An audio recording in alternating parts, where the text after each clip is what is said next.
Hello and welcome to the debate. I'm your host Sana Maqbool with you at PTV World. In today's show, we're going to be taking a look at the ongoing situation with regards to the kind of acts of terrorism that we've seen within India and, of course, within Indian illegally occupied Jammu and Kashmir. And this is, of course, extremely important given the current scenarios and the way that India is actually bringing forward this false propaganda to the international community.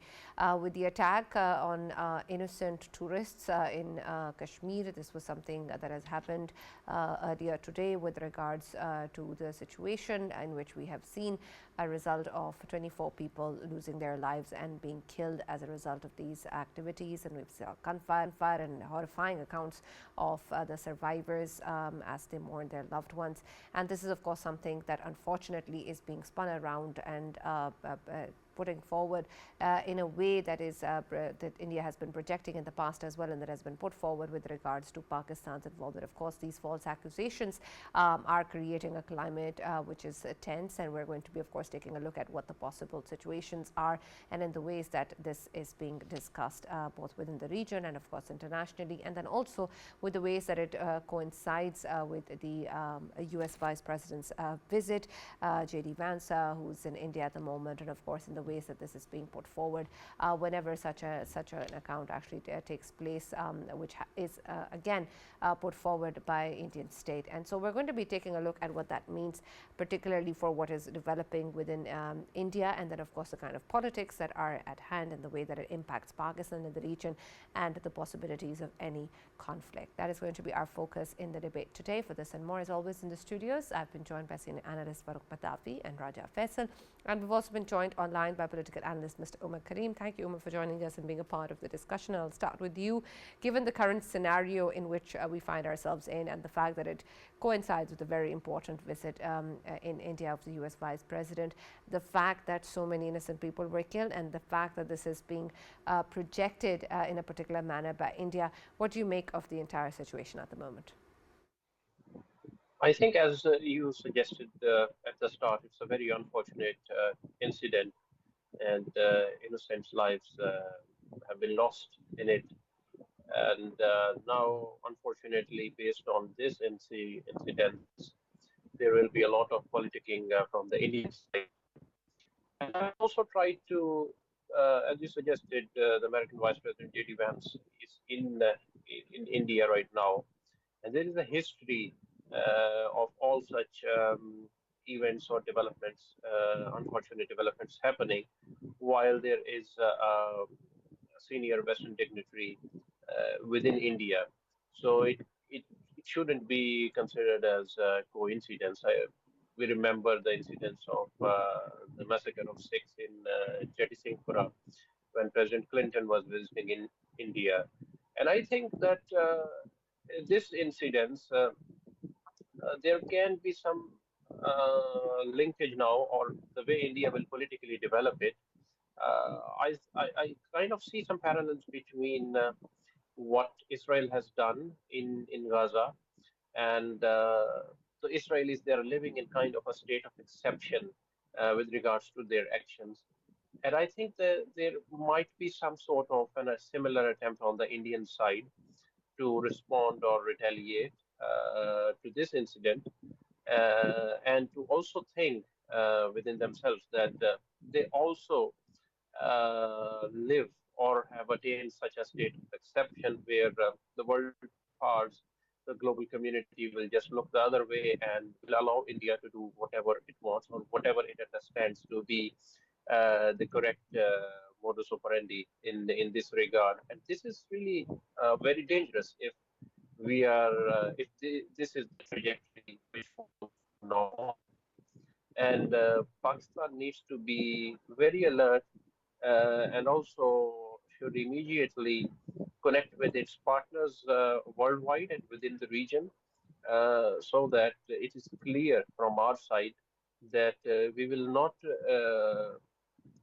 be observers if India attempts anything which is escalating, and also to clearly send the message that such terrorist acts we never have supported, and there is no real space within our discourse, and we are actually fighting terrorism ourselves.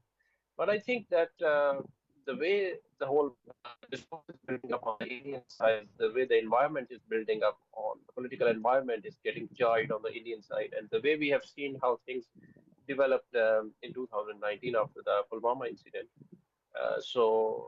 Things are not looking good at the moment, and the Indian political discourse and Indian political strategizing will try to exploit the presence of a senior US official within their country at this moment. Right. And Faisal, I want your perspective on this too, given the fact that we've seen similar situations in the past as well, and the fact that this attack has taken place, and given the timing of it, what are you making of the situation? Well, it is another false flag attack. Of course, the footprints, they suggest that it has nothing to do with the Mujahideen or freedom fighters, whatever they are doing in Indian illegally occupied Jammu and Kashmir, voicing against or fighting against the presence of 900,000 Indian troops in Indian illegally occupied Jammu and Kashmir. Of course, it is a false flag attack, and it is quite similar to the attack which was conducted back in 2000 when President Bill Clinton was visiting India, and we remember that there was one of the villages. That village was, of course, targeted, and later on, one of the former Chief of Army Staff of India itself, he actually raised doubts on it, and he said that it had everything to do with the footprint was Indian intelligence footprint. And this time, again, the location, if we check the location, of course, that location is eastern side of Indian illegally occupied Jammu and Kashmir, right in the middle of Jammu and Kashmir, and is the eastern side. It's miles away from LOC. And of course, if we talk about people who have carried out this activity, I mean, earlier I was sitting on one of the Indian channels, and one of the victims, his wife, when she was talking to the media, she said that she was there when they were shooting, and they shot at her husband. But when she asked him to shoot him as well, then he said, "Go and tell Modi." This whole scenario suggests that somewhere within the Indian establishment, I think they want to stage something, and they want to give a message to New Delhi that this is the right time to do it, and they will be of course creating a pressure, a political pressure, with the existence and with the presence of Vice President J.D. Vance, though till now, of course, he hasn't said anything about it. But of course, what is expected is that now in furthermore joint press conferences, we will be seeing that India would again and again highlight the aspect of whatever is happening in terms of Indian illegally occupied Jammu and Kashmir, and they would portray it as a terrorist activity, and of course they would try to push it towards that Pakistan somehow was involved. While I was sitting on the Indian channels, of course every channel, they kept on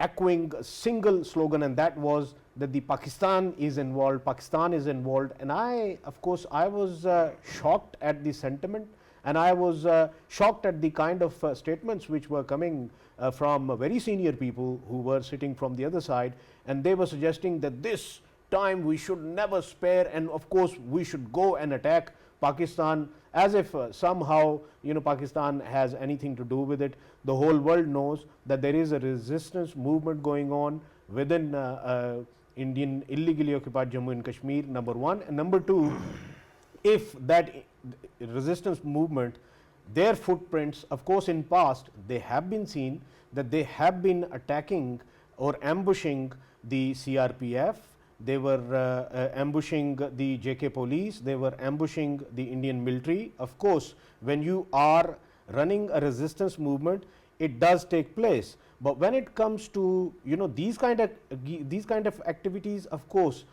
this wasn't taking place in Indian illegally occupied Jammu and Kashmir before, and if this is happening there, it has lots of similarities to Samjhota Express. It has lots of similarities to the incident I talked about previously. Of course, it was Punjab province where it took place, and it has lots of similarities with what India does normally to, of course, stage a false flag attack, and of course it is another false flag attack.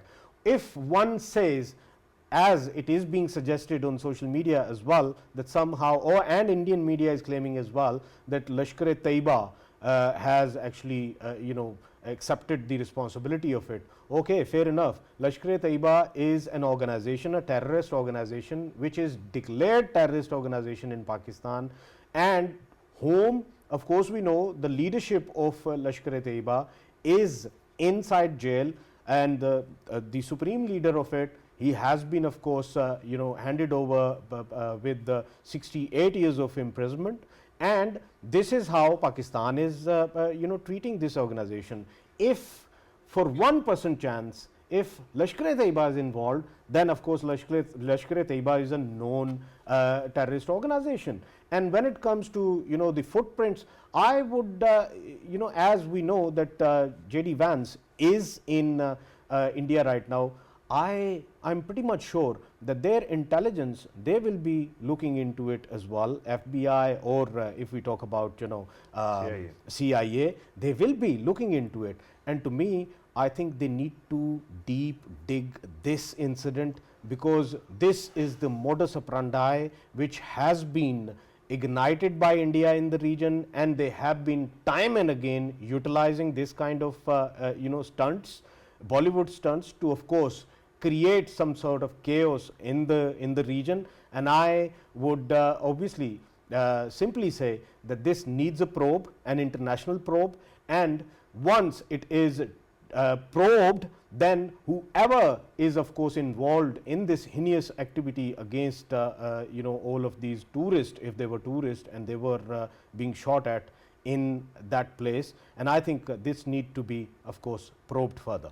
Right, and Farrukh, I want your perspective on this as well, because while of course this is probed, there is a lot of evidence of the past with which how these investigations come forward, and the way that of course India is putting forward its own propaganda, and the way that it's being really delved deep into in the ways it's communicated to the international community. And so we have of course countered that with dossiers of our own, evidences of our own, and putting this forward on various platforms of what really goes on with regards to state involvement from India. But how do we fight this battle of narratives in the ways that this is being put forward with the evidence of what is really happening? Right, Sana, thank you very much. We will come to the narratives in a bit, but let us start by actually stating some principles, right? Death of innocent citizens is not acceptable. It is not acceptable anywhere in the world, and I hope and I stand for a world where death of innocent citizens will be avoided and people will be able to live their natural long lives. Now, given that we are talking about false flags, one thing is for sure, there is a flags that we are going to actually have a deep dive into, particularly the, as was said, modus operandi of India's foreign intelligence organizations and what exactly they do. But before that, I just wanted to actually say something, again a principle, and this is for the Indian intelligence organizations. You want India to be great, but you will never be great till the time you stop hating us more than you love your citizens.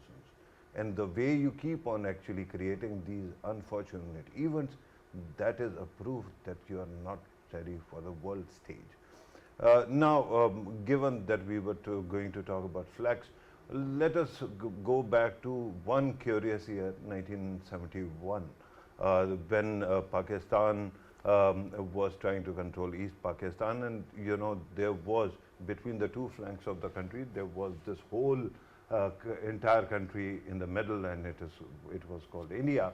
and our flights had to cross Indian airspace to go to that place.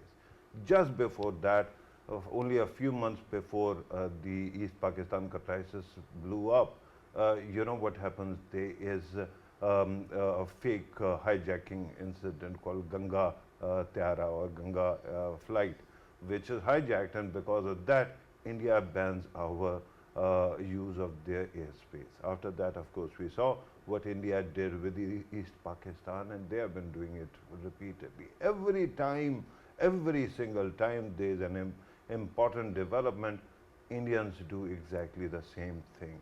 Of course, there was mention of Clinton's visit to India and the murder of Sikh citizens of India, and that we know for sure that was a false flag operation. But there is another very curious case, and that might actually ask, puts up certain questions to our ruling elite as well.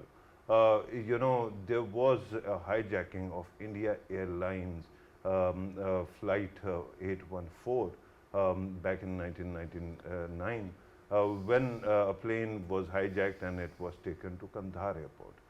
Amazingly, usually what happens is that you don't negotiate with the terrorists or hijackers, and eventually, whenever situation is resolved, terrorists are killed. But for days that crisis lingered on, and those people were just wearing normal masks. They were not advanced masks like these days, right? And while that went on, nobody could ID them. And then at that time there was a negotiation, and after that 3 people were released from Indian jail. A couple of them were Pakistani citizens. One was Pakistani citizen. One was Pakistani citizen who also had a UK passport, and the third one was a Kashmiri, Zargar, right? All those 3 people particularly have been actually found involved in things that brought shame to Pakistan's name, and this is astonishing that those people were allowed to enter Pakistan and they were not even arrested. Usually what happens is that in prison people break and they turn, and this is why my concern has been that these Zargar, for example, introduced the idea of suicide bombing in Kashmir. Immediately Kashmir was linked with global war and terrorism, and then Kashmiri organizations were defamed also. Similarly, one guy who came out of that prison killed Daniel Pearl, and after that there was a book written, Who Killed Daniel Pearl. And the third guy took a responsibility, at least we are told that he is on his deathbed, but his organization somehow took a responsibility of Pulwama. And Pulwama attacks, architecture helped Narendra Modi to come back to power despite so much economic hardship for the people. So it is clear that Indian establishment, India's intelligence agencies have this usual flex of whenever they want some attention, they kill their own citizens. Or then there is another thing. This is a two-headed, serpent. Remember, in Pakistan they also attack. For example, when Tulsi Gabbard was in India, at that time, there was a railway incident in Pakistan by Baloch, sub-nationalist terrorists, and they were very proudly taking responsibility and saying that we take support from India. That was to show that it is the new normal. India is allowed to do whatever it wants, but when it comes to a high-level visit, then they do exactly what they did. Allow certain people who might have turned to kill their own citizens, and then wreak havoc. Remember that in the war on terror, Pakistan kept on fighting, but the way Indian intelligence had the ingress, not only in Western intelligence agencies, but their media also, they were able to show that Pakistan is, and by the way, this is why I keep on saying that they hate us beyond their own love for their own citizens, because repeatedly they have done this. They have made everything about themselves. Pakistan lost 80,000 citizens. The Indians kept on trying to re-bracket Pakistan with Afghanistan. That both these countries are broken and they are beyond repair, right? India kept on abusing Pakistan. Even our APS Peshawar became about India because initially Modi ji actually called for mourning, and then what happened was that because there was a court involved in certain case, all of a sudden Pakistan became bad, and it was right that Pakistani children were killed by these terrorists, and that shows principle and whatever, karma or whatever. My humble submission is, if India wants to, and I don't get why do you have to repeatedly, and by the way, there's a possibility that Modi is not in on this, because Modi, whenever he retires, wants to be a statesman, would love to have a Nobel Prize or more, would love to be seen as this statesman par excellence. So he does not want to get into this. But there are other people. For example, right now Amit Shah is fighting for his career, because if Modi disappears, who is going to replace Narendra Modi? Will it be Amit Shah or anybody else? RSS doesn't think that it is going to be Amit Shah. So in the end, and by the way, Amit Shah has just rushed to the place, gone to the place, and of course it seems that they are going to make it about Pakistan. But with due respect, if you want any kind of progress, why actually go with these mind games? Why not, Pakistan had extended and still has extended a hand of attention. Why not meet us halfway and develop a kind of, equation where both sides can take care of these problems and ensure that more people don't die?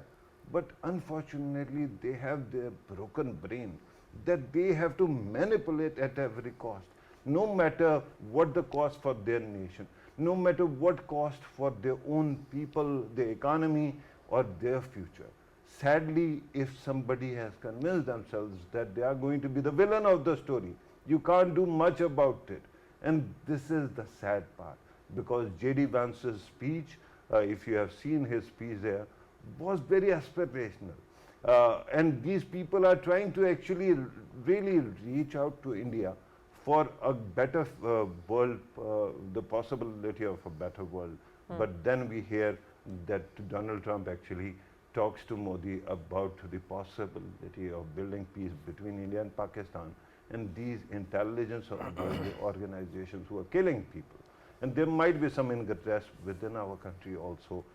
I've told you about our religious extremists and their linkage with India's intelligence. Then also remember that they might have some interest into our hard state also. These elements keep on, trying to find a way to undermine peace, even if Modi and Trump and Pakistan would want to do it. Why are you doing it to your own children? Why are you doing it to your own citizens? This is the question. Right. Mr. Umer, I want your perspective on this too, given the ways that we're going to take a look at the domestic situation within India as well, with the way the Indian population is actually looking at the state and the state's manipulation in this regard. And how exactly does that factor in with the ways that the Modi government in particular is dealing with its own population, and then of course navigating its foreign relations with countries like the US? I think that it is clear now, if you look upon Indian politics, that Modi's politicking on the domestic Indian front is very much linked with jingoistic idea of nationalism, linked with, and again, a very not a peaceful or inclusive idea of Hinduism. Such uh, such ideas or iterations of Hinduism are there, but a very masculine, a very machoistic, a very jingoist and aggressive idea of Hinduism, more inclined to the Hindutva brand of RSS. And And I think that initially, within the years, in initial years of BJP, when it emerged as a political force under people like Atal Bihari Vajpayee, Lal Krishna Advani, and others, there was still kind of a separation between politics, although they were byproduct of the RSS ideology. But those people, they were statesmanly enough to uh, separate politics and religious ideologies, at least when they think that that would make sense. And this is why one of the most comprehensive political engagement between the two countries happened actually during a BJP government when it is led by Vajpayee, Mr. Vajpayee. But nowadays, I think that the whole politics of Modi-led BJP revolves around a very securitized narrative of Kashmir, and by and large, a very securitized narrative regarding Pakistan. And this is what their constituencies within Indian politics are being fed, that Pakistan is the ultimate evil or devil, and we are trying to protect Indian people from this enemy. It is very interesting that the last time Indian forces there were actual casualties of Indian forces. It was after a clash with Chinese. But if you see now, they have completely normalized politically with China, and we don't see such sort of political or ideological sensitivity when it comes to China. And as both of our colleagues were saying, that from the Pakistani side, again and again, and by different governments, there has been clear message sent of political engagement, of negotiations, and of resolving all the standing issues between the two nations. Well, I don't think so that this sort of messaging comes from the Chinese side, which actually approaches India from an upper hand. But Indian current decision makers, they are fine with this sort of arrangement with the Chinese. But when it comes to Pakistan, they don't want to have any kind of interaction or an engagement with this country, with its institutions or decision makers or people. I mean, if you see right now, uh, every kind of visa of Pakistani applicants gets flatly rejected. This shows that there is a mindset within the Indian current ruling elite and politics where the politics, electoral politics, is somehow being increasingly linked with a demonization of Muslims within India, but also linking it with the demonization of Pakistan and creating this image of Pakistan as the ultimate devil, the patron of all sorts of ills, whether they are completely a byproduct of India's own politics and India's own critical flaws. So I guess that as Farrukh Saab said, we shouldn't expect anything positive now from the Indian side, especially when the political ideology of the ruling elite is now increasingly same as maybe the machinations of intelligence groups. Because, the intelligence groups all across the world, they do certain things because this is how they operate, or this is what they are trained for. But then in the Indian case, I see that the politics or governance model is increasingly aligned with those machinations and those mindset, which is very unfortunate. Right. And Faisal, you wanted to add something on that? Yeah, I just wanted to highlight the timing. Another aspect of the timing is, of course, Modi, Prime Minister Modi is visiting Middle East. Of course, he's visiting Saudi Arabia, and that too is pivotal when it comes to Pakistan. Everyone knows that Pakistan and Saudi Arabia, they're like this. They are always like this. They consider each other's country as their own country. So when it comes to playing in the gallery, of course they have very timely created this situation in which, of course, it would be a lot for for Prime Minister Modi to play in the gallery, especially in Saudi Arabia. Whether he is successfully doing that or not, that is another debate. Of course, it is Saudi Arabia that we are talking about, because Saudi Arabia is just like a brotherly country to Pakistan.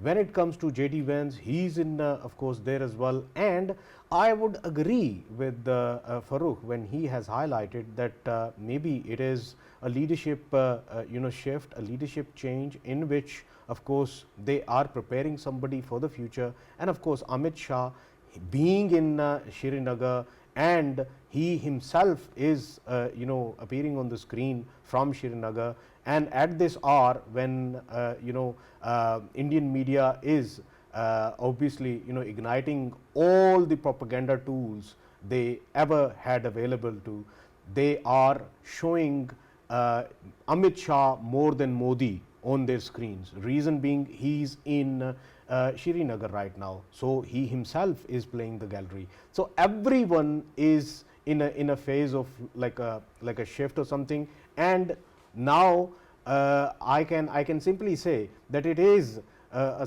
February 2019 like situation, as Umer has highlighted earlier.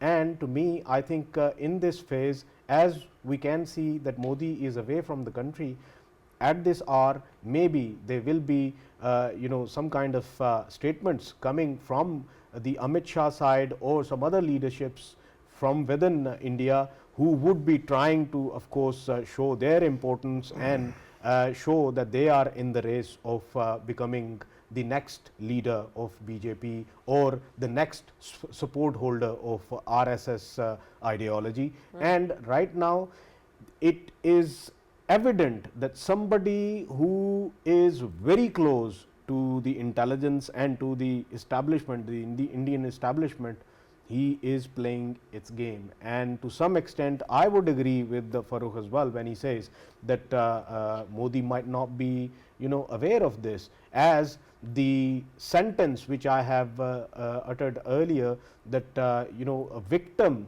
who was claiming on the live call that when she said, you have killed my husband, kill me as well, and then that perpetrator, that terrorist, he said that go and tell it to Modi. Maybe Modi was not in favor of this and the others were.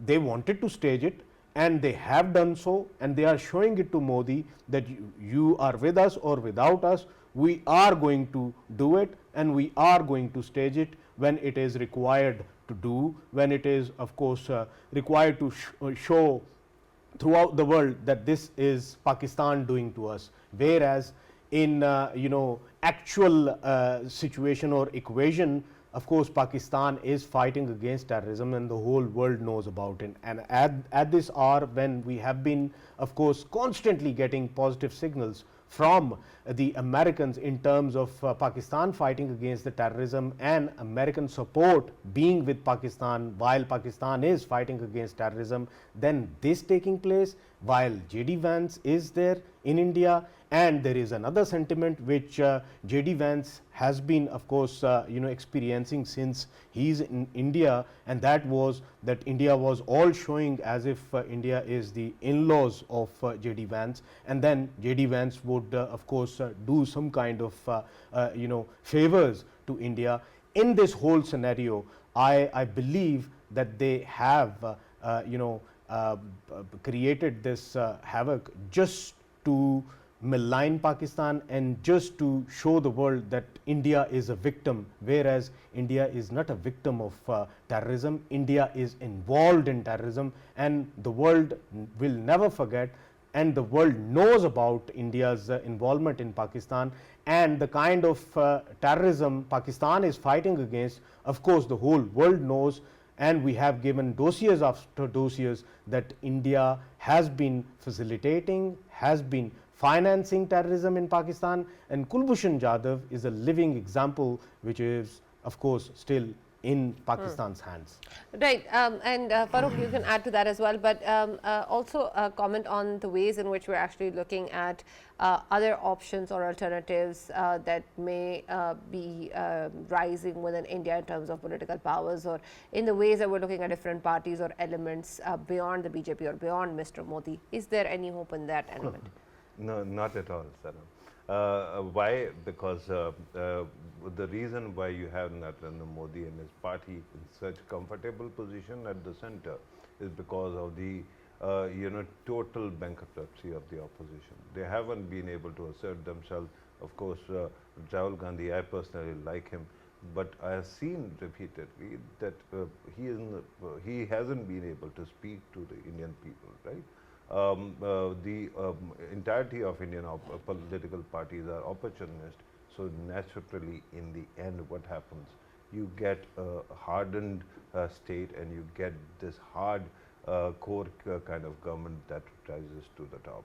Earlier, it was said that this is 2019, similar to 2019. I would actually posit that it isn't the case, and I'm going to qualify that. But before that, I wanted to actually once again go back to that episode of hijacking in 1999, the Indian IAF 814 plane, because at that time when Masood Azhar and various other people were being freed by Indian jail, do you know who was the guy on ground in Kandahar negotiating with the hostage takers and of course Afghan Taliban also? Ajit Doval, the current NSA of India, right?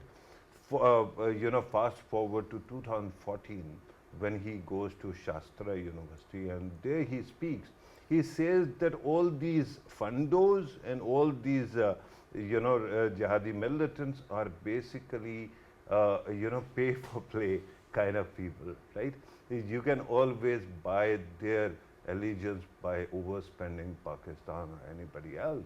So it is clear that once again, and then you have seen 2019 and similar episodes where always there was a chance of some kind of normalization, and this happens and things go awry.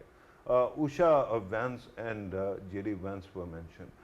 Just one thing, India, I hope that they are treated well, because of course India has a beautiful side also, and that beautiful side should be for the people who have brought good name to the country. But these are very, very passionate Americans, right?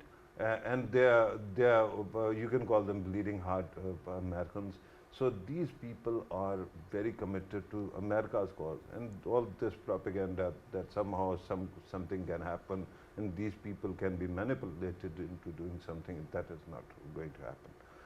But now, when you were your prescient question about what can happen, what else can happen whenever similar things take place, let me tell you something very interesting. There are bad people in the world, and then there are good people in every system also.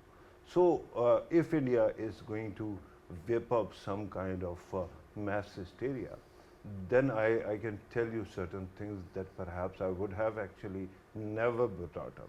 Then there are forensic evidence. There is forensic evidence related to many things that have happened in America that you need to pay attention to. For example, the guy who was there to assassinate various people on behalf of Iran, maybe it was from Pakistan, but that episode was essentially sponsored by India. The attack that hurt him again can be connected with India.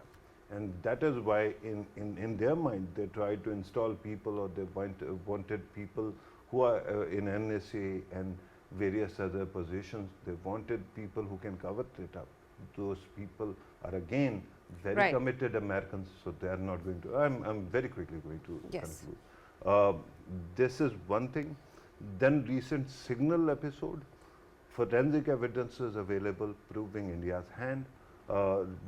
Signal 1, Signal 2, and finally there is forensic evidence also involved Right. proving that America's treasuries are being dumped on behalf of India. Right. So these We're out of people, time. these facts will also be released to the press, and you will see what Right. happens. Thank you, Farrukh, and thank you, Faisal, for joining us. Thank you, Mr. Umer, for joining us and being part of the debate. That's all that we have time for. We'll now see you tomorrow.